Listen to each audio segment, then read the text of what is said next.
ഇന്ന് നമുക്ക് മക്രം വെച്ചിട്ടൊരു ലീഫ് ഡിസൈൻ വോൾ ഹാങ്ങിങ് കണ്ടു നോക്കിയാലോ. അതിനുവേണ്ടി നമുക്ക് ആദ്യം വേണ്ടത് മക്രം റോപ്പാണ്, പിന്നെ ഒരു സിസേഴ്സ്, സെല്ലോ ടേപ്പ്, പിന്നെ കോംബ് ചെയ്തെടുക്കാൻ വേണ്ടി ഒരു കോംബ്. ഞാനിവിടെ അളവൊന്നും പറയുന്നില്ല, നിങ്ങൾക്ക് ഏത് ലെങ്ത്തിലാണോ ലീഫ് വേണ്ടതെന്നുള്ളത്, ലീഫിൻ്റെ മോഡൽ വേണ്ടത്, ആ ഒരു അളവ് വെച്ചിട്ട് ആദ്യം ഒരു ത്രെഡ് കട്ട് ചെയ്തെടുത്ത് അതിനെ രണ്ടായി മടക്കി ഇങ്ങനെ ഒരു ടേബിളിൽ വല്ലതും സെല്ലോ ടേപ്പ് വെച്ച് ഒട്ടിച്ച് വെക്കാം. എന്നിട്ട് ലെവൽ ചെയ്ത് വെച്ചിട്ട് പിന്നെ നമുക്ക് കുറച്ച് കുഞ്ഞു കുഞ്ഞു ത്രെഡ്സ് വേണം. അതും നിങ്ങളുടെ ഇഷ്ടത്തിന് ഏത് വീതിക്കാണ് വേണ്ടതെന്നുള്ളതിനനുസരിച്ച് അതും കട്ട് ചെയ്ത് അതെല്ലാം ഒരേ ലെങ്ത്തിൽ ഒരു 10-12 എണ്ണം ആദ്യം എടുക്കുക. അത് കഴിഞ്ഞ് നിങ്ങൾക്ക് പിന്നീട് വേണമെന്നുണ്ടെങ്കിൽ അതിനനുസരിച്ച് കട്ട് ചെയ്തെടുത്താൽ മാത്രം മതിയാവും. അപ്പോൾ ആദ്യം ഇങ്ങനെ 2 ത്രെഡ് എടുത്തിട്ട് അതിനെ ക്രോസായിട്ട് ടൈ ചെയ്തെടുക്കണം. ഈ വീഡിയോയിൽ കാണുന്ന പോലെ വേണം ടൈ ചെയ്തെടുക്കുക. അത് ഞാൻ പറഞ്ഞ് നിങ്ങൾക്ക് മനസ്സിലാക്കാത്ത രീതി ആക്കുന്നില്ല, വീഡിയോയിൽ ശ്രദ്ധിച്ച് നോക്കിയാൽ മതി, എല്ലാവർക്കും മനസ്സിലാവും അതെങ്ങനെയാണ് ചെയ്യേണ്ടതെന്നുള്ളത്. അങ്ങനെ 2 ത്രെഡും അപ്പുറത്തും ഇപ്പുറത്തും ലൂപ്പാക്കി നടുക്കോട്ട് വലിച്ച് അത് മുറുക്കി കെട്ടണം.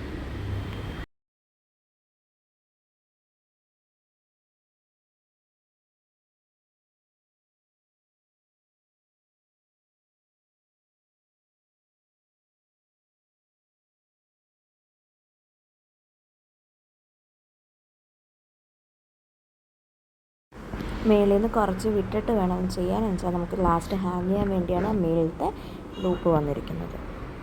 ഇപ്പോൾ നമ്മൾ ഒരെണ്ണം ടൈ ചെയ്തു, ആ സെയിം മോഡലിൽ തന്നെ താഴോട്ട് നമുക്ക് ചെയ്യണം. ഞാനിവിടെ 2-3 എണ്ണം ചെയ്ത് കാണിക്കുന്നുണ്ട്, മനസ്സിലാകാത്തവർക്ക് വീണ്ടും മനസ്സിലാകാൻ വേണ്ടിയാണ് ഇത് കാണിക്കുന്നത്.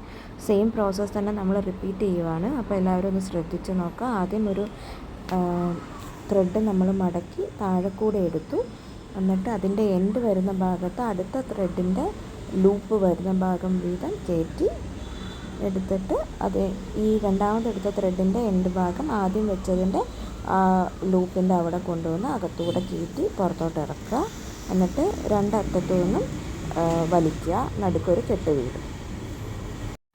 നമ്മളിങ്ങനെ ഓരോ ലൂപ്പ് കെട്ടുന്നതും അടുപ്പിച്ചടുപ്പിച്ച് കൊണ്ടുവന്ന് വെക്കുക. അങ്ങനെ താഴോട്ട് വരെ ഫുള്ള് ചെയ്യുക. ഞാൻ ഇവിടുന്ന് ബാക്കി ചെയ്ത് കഴിഞ്ഞുള്ളൊരു ലുക്കാണ് നിങ്ങളെ കാണിക്കാൻ പോകുന്നത്. ഇത്രയും ത്രെഡ്സ് കെട്ടിക്കഴിഞ്ഞിട്ടുള്ളൊരു ലുക്ക് കണ്ടോ. ഇത്രയും നമുക്ക് ചെയ്യാം. അത് കഴിഞ്ഞ് താഴോട്ട് കുറച്ചും കൂടെ ഉണ്ട്, അത് വേണ്ടവർക്ക് ചെയ്യാം, അല്ല ഇത്രയും കൊണ്ട് നിർത്താമെങ്കിൽ അത് തന്നെയാണ് ബെറ്റർ. എന്നിട്ട് നമ്മൾ ഈ ഓരോ ത്രെഡ് കെട്ടിയതിലും അറ്റത്തിങ്ങനെ മിച്ചം കിടക്കുന്നതിനെ വീണ്ടും അഴിച്ചെടുക്കണം. അതായത് ഈ ത്രെഡ് എന്ന് പറയുന്നത് 3 ത്രെഡുകൾ കെട്ടിയിട്ടുള്ള ഒരു സിംഗിൾ പീസായിട്ടാണ് വരുന്നത്. അപ്പോൾ അത് നമ്മൾ അഴിച്ചഴിച്ച് എല്ലാത്തിൻ്റെയും കെട്ടഴിച്ച് റൗണ്ട് ചെയ്ത് വെച്ചിരിക്കുന്ന അഴിച്ച് മാറ്റിയിട്ട് പിന്നീടാണ് നമ്മൾ കോമ്പെടുത്ത് ഇത് ചീകി ഓരോരോ നൂലാക്കി സെപ്പറേറ്റ് ചെയ്ത് എടുക്കുന്നത്. ഞാൻ ആദ്യമേ പറയുവാണ്, ഇത് നല്ല ക്ഷമ വേണ്ട ഒരു ക്രാഫ്റ്റാണ്, പെട്ടെന്ന് തീരത്തില്ല, കുറേ നേരം എടുത്ത് ആണിത് ചെയ്ത് തീർക്കേണ്ടത്. എന്നുവെച്ചാൽ ഇതിങ്ങനെ ഓരോന്നോരോന്ന് അഴിച്ചെടുക്കാൻ തന്നെ ഒരുപാട് നേരമെടുക്കും. അത് കഴിഞ്ഞ് ഇത് ചീകി അതൊന്ന് ലെവലാക്കാൻ തന്നെ വീണ്ടും കുറേ ടൈം വേണം. എന്നുവെച്ചാൽ ഇത് ചീകുന്നതനുസരിച്ച് അതിൻ്റെ എൻഡിലോട്ട് വരുമ്പോൾ ജട പിടിക്കുന്നത് പോലെ ഈ നൂലെല്ലാം കൂടെ കെട്ടി വീഴും. ആ കെട്ട് നമ്മൾ അഴിച്ചെടുക്കണം. അതും സൂക്ഷിച്ച് വേണം എടുക്കാൻ. വലിച്ചെടുക്കാൻ നോക്കിക്കഴിഞ്ഞാൽ നമ്മുടെ മുടി പൊട്ടിപ്പോകുന്നത് പോലെ തന്നെ ഈ ത്രെഡും പൊട്ടി വരും. അപ്പോൾ അത്രയ്ക്ക് സൂക്ഷ്മമായിട്ട് ചെയ്യേണ്ട ഒരു ക്രാഫ്റ്റാണ്. ഒരുപാട് നേരമെടുക്കും, എന്ന് വെച്ചാൽ ഒരുപാട് ദിവസം എടുക്കും എന്നല്ല, നമുക്ക് ക്ഷമയുണ്ടെന്നുണ്ടെങ്കിൽ നമുക്ക് ഒരു ഹാഫ് ഡേ കൊണ്ട് തന്നെ ചെയ്ത് തീർക്കാൻ പറ്റുന്നൊരു ക്രാഫ്റ്റാണ്. ഞാൻ ഏകദേശം ഒരു ഹാഫ് ഡേ എടുത്തു ഇത് ഫുൾ കംപ്ലീറ്റ് ചെയ്യാനായിട്ട്. അത് ഞാൻ ഒരു മീഡിയം സൈസിലാണ് ചെയ്തത്. ഇതിൻ്റെ വലുത് ചെയ്യുമ്പോൾ അതിനനുസരിച്ച് ടൈം കൂടും. ചെറുത് ചെയ്യുന്നവർക്ക് ചിലപ്പോൾ 1 മണിക്കൂറിൽ തന്നെ ചെയ്ത് തീർക്കാൻ പറ്റുന്നൊരു സിമ്പിളാണ്. ഞാനിത് എനിക്കൊരു മീഡിയം സൈസ് വേണമെന്ന് തോന്നി ഞാൻ ചെയ്തത് കൊണ്ടാണ്. അപ്പം നല്ല ക്ഷമയുള്ളവർ മാത്രം ഇത് ചെയ്യാനായിട്ട് നോക്കുക, അതാണ് എനിക്ക് പറയാനുള്ളത്. ഇടയ്ക്ക് വെച്ച് ഇട്ടേച്ച് പോകരുത്. ചെയ്ത് വരുമ്പോൾ അത്രയ്ക്ക് ബ്യൂട്ടിഫുള്ളാണ് ഇത് കാണാൻ വേണ്ടി. അപ്പോൾ ചെയ്ത് തീർക്കാൻ വേണ്ടി മാത്രം തുടങ്ങുക.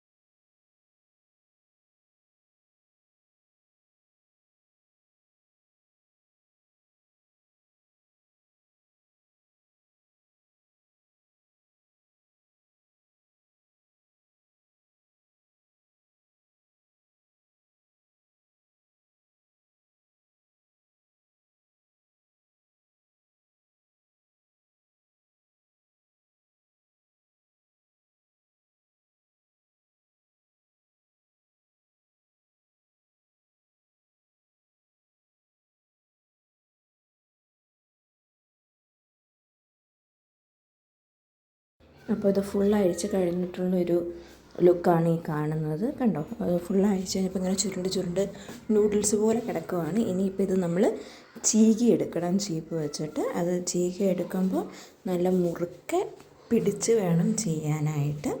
അതിന് മുമ്പ് ഞാൻ ഇവിടെ ഒന്ന് ലെവൽ ചെയ്ത് കാണിച്ചതാണ് നിങ്ങളതെങ്ങനെ ഇരിക്കുന്നു എന്നുള്ളത്. ഇനിയിപ്പോൾ ഇങ്ങനൊരു ചീപ്പ് എടുത്തിട്ട് കണ്ടോ, ഞാൻ നടുക്ക് നല്ല രീതിയിൽ നെക്കി പിടിച്ചിട്ടാണ് ഈ വലിക്കുന്നത്.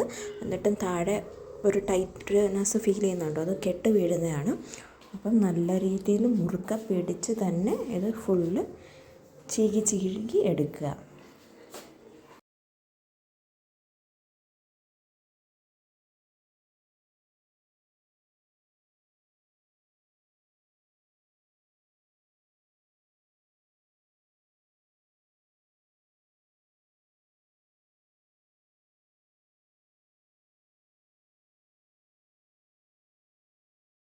ഇനി ഇത് ഫുള്ള് ചീകി കഴിഞ്ഞുള്ളൊരു ലുക്കാണ് നിങ്ങൾ കാണാൻ പോകുന്നത്. നല്ല സ്മൂത്തായിട്ടുണ്ട്, കണ്ടോ. ഇനിയിപ്പോൾ നമ്മൾ ചെയ്യേണ്ടത് ഇതിനെ ലെവലിലൊന്ന് ചീകി ഗ്യാപ്പൊന്നും ഇല്ലാത്ത രീതിയിൽ വെച്ചിട്ട് ഒരു പേപ്പറിൽ ലീഫിൻ്റെ ഷേപ്പിൽ കട്ട് ചെയ്തെടുത്തതുണ്ട് ഞാനിവിടെ. അത് വെച്ച് നമുക്ക് ഈ ത്രെഡ് എക്സ്ട്രാ ഉള്ളതെല്ലാം കട്ട് ചെയ്ത് മാറ്റണം. നിങ്ങൾക്ക് ലീഫ് തന്നെ വേണമെന്നില്ല, നിങ്ങൾക്ക് വേറെ ഏതെങ്കിലും ഷേപ്പിൽ വേണമെന്നുണ്ടെങ്കിൽ ആ രീതിയിൽ ഒരു ബോർഡർ പേപ്പർ എന്തെങ്കിലും വെച്ചിട്ട് കട്ട് ചെയ്തെടുക്കാം. അപ്പോൾ ഇവിടെ ഞാനിപ്പോൾ ലീഫാണ് ചെയ്യാൻ പോകുന്നത്. അപ്പോൾ ഇങ്ങനെ വെച്ചിട്ട് ഇനി ആ എക്സ്ട്രാ ആയിട്ടുള്ളതെല്ലാം ഞാൻ കട്ട് ചെയ്ത് മാറ്റുവാണ്. അപ്പോൾ ഇത് കട്ട് ചെയ്ത് മാറ്റുന്നതിൻ്റെ ഫുൾ വീഡിയോ ഞാൻ എടുത്തിട്ടില്ല. എൻ്റെ സിസേഴ്സിന് ഒരു ചെറിയ പ്രശ്നം ഉണ്ടായിരുന്നു, കട്ടാകുന്നില്ല. അപ്പോൾ ഞാനത് വേറെ സിസേഴ്സ് വെച്ചിട്ടാണ് കട്ട് ചെയ്തത്. അതുതന്നെ എനിക്കത് റെക്കോർഡ് ചെയ്യാൻ പറ്റിയില്ല. അപ്പം അതെല്ലാം കഴിയുമ്പോൾ നമുക്ക് ലീഫിൻ്റെ ഷേപ്പ് കിട്ടും. നിങ്ങൾക്ക് വേണമെങ്കിൽ ഇത് കഴിഞ്ഞിട്ട് ഈ പേപ്പർ, ഈ അടയാളം വെച്ചേക്കുന്ന വൈറ്റ് പേപ്പറിൽ പശ തേച്ചിട്ട് അതിൻ്റെ പുറത്ത് ഈ നൂല് വെച്ച്, മീൻസ് നമ്മൾ ലീഫ് ഷേപ്പിൽ കട്ട് ചെയ്ത മക്രാം എടുത്ത് വെച്ച് ഒട്ടിച്ച് വേണേൽ ഹാങ് ചെയ്യാം. അല്ലാതെ ഇങ്ങനെ തന്നെ ഹാങ് ചെയ്യേണ്ടവർക്ക് ഇങ്ങനെ തന്നെ ഹാങ് ചെയ്യാം. ഇത് ട്രൈ ചെയ്ത് നോക്കാൻ പറ്റുന്നവരെല്ലാം ട്രൈ ചെയ്ത് നോക്കുക. Please like, share and subscribe to my channel. Thank you.